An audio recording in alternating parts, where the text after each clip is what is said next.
حولي القطايف لبلح الشام وادعيلي. هتحطي طبق القطايف زي ما هو كده في الميكروويف وهتطلعيه تحوليه بكل سهولة لبلح الشام. في أسهل من كده؟ من غير ما نحشي ولا تفتح منك ولا تبوظ منك. أسهل طريقة للقطايف وأطعم طريقة للقطايف. أنا واحدة من الناس بعشق يا بنات القطايف وأي حلويات بتاعة رمضان تكون من غير أي حشو ولا أي حاجة. طبعا عندي اللي بيحبها بحشوات وهعملها معاكم، بس أنا عايزة أوريكم طريقتي النهاردة لما بحولها بلح الشام. شايفين؟ سهلة وبسيطة والسكر بتاعها بيبقى مظبوط ومقرمشة كده وكريسبي ومش مكلفة خالص وحنينة لكل الطبقات. ما احنا ينسد على الأكل والسحور بتاع الفطار، يا إما نسد على تمن الحلويات اللي بره. زي ما انتوا شايفين أنا جبت طبق من القطايف. هتجيبي نص كيلو كيلو حسب الكمية اللي انت عايزاها وتحطيه لمدة دقيقة في الميكروويف. لازم تسخنيه لمدة دقيقة في الميكروويف. ليه يا سارة؟ عشان تبقى سهلة تتبرم معاكي وتلزق في بعضها. بصي اهو انا ببرمها بكل سهولة واستحالة تفك. بصي بس بتضغطي وانت بتبرميها. انا حطيت البلانشة بتاعتي وعمالة ابرم واضغط عليها، خليتها اصابع كده زي بلح الشام. عايزه اقول لكم بتبقى لحمها من جوه مقرمش. بصوا في حتة تانية، اللي ما جربش القطايف دي بجد فاتوا كتير. هفضل ابرمها بالشكل ده لحد ما اخلص الكمية بتاعتي. وبعد كده هروح اجيب حلة واحط فيها 2 كيلو من السكر.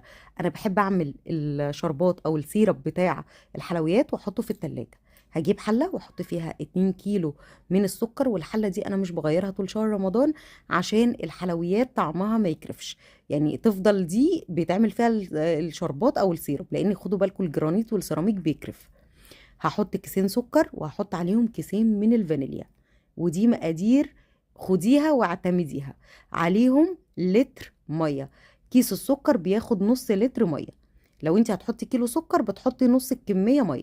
وهحط ليمونه كامله. لو انت هتعملي كيس سكر هتحطي نص ليمونه وكيس فانيليا ونص لتر ميه. انا عامله 2 كيلو سكر، حاطه 2 فانيليا وحاطه ليمونه كامله وحاطه لتر ميه.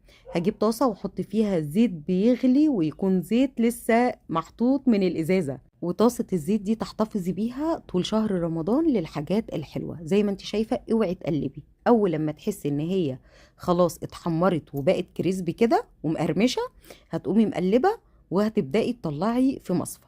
انا هحمرها كلها بنفس الشكل في زيت وصفيها كويس في مصفى لحد ما الشربات بتاعي يخلص او السيرب بتاعي يخلص. هنحطها مع بعض بعد ما اخلص الكميه. على فكره انا عامله مش نص كيلو، انا عامله كميه اكتر. انا عامله كيلو ونص لان احنا هنا بنعشقها، فلما بنعملها يعني لازم يبقى كميه.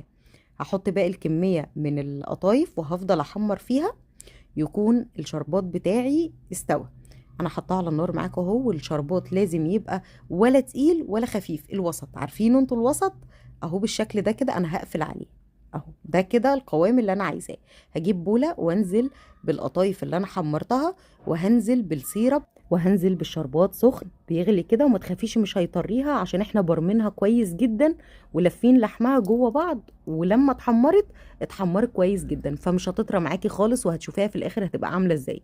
بعد ما اقلبها تلات اربع تقليبات كده هطلعها بالمصفى عشان هحطها في الصينيه ونشوف هنعملها ازاي. هخلص كل الكميه بتاعت القطايف بنفس الطريقه دي. والله والله اطعم طريقه انا بعشقها انا وعيالي وجوزي. زي ما انتم شايفين طلعتها بالشكل ده. بصوا ماسكه نفسها ازاي، اللهم بارك. هبتدي بقى احط عليها شويه جوز الهند. انا بحب جوز الهند اللي هو الضافر. هحط شويه وهحط شويه من الفستق الكداب. والناس اللي ما شافتش الفستق الكداب بجد ريحته وطعمه رهيب، لان انا بعمله بميه الورد وبعمله بريحه الفستق وزيت الفستق وبعمله باللبن البودر، فبيطلع طعم الفستق بالظبط. يعني مش لازم نشتري الفستق ابو 2000 جنيه الفستق الحلبي. بصوا شكله عامل ازاي. ده اللي احنا عملناه وانتوا لسه ما شفتوش الفيديو ده. على فكره الفيديو ده هيفوتك كتير لو ما شفتيش الفستق الكداب. بجد تحفه وبطلعهولك نفس الريحه ونفس الطعم ونفس الشكل. لو مش عايزة تحطي جوز الهند والفستق الكداب ممكن تشيليهم وتستغنى عنهم. بس لو هتقدميها لضيوف او عايزة تعمليها بشكل حلو رش عليها اي حاجة من فوق الوش. فول سوداني، فستق كداب، شوية جوز هند، شوية زبيب، اي حاجة تدي كده شكل للصينية وحطيها، والف هنا وشفا، والله كل اللي هيدوقها منك هيدعيلك من قلبه، بجد رهيبة.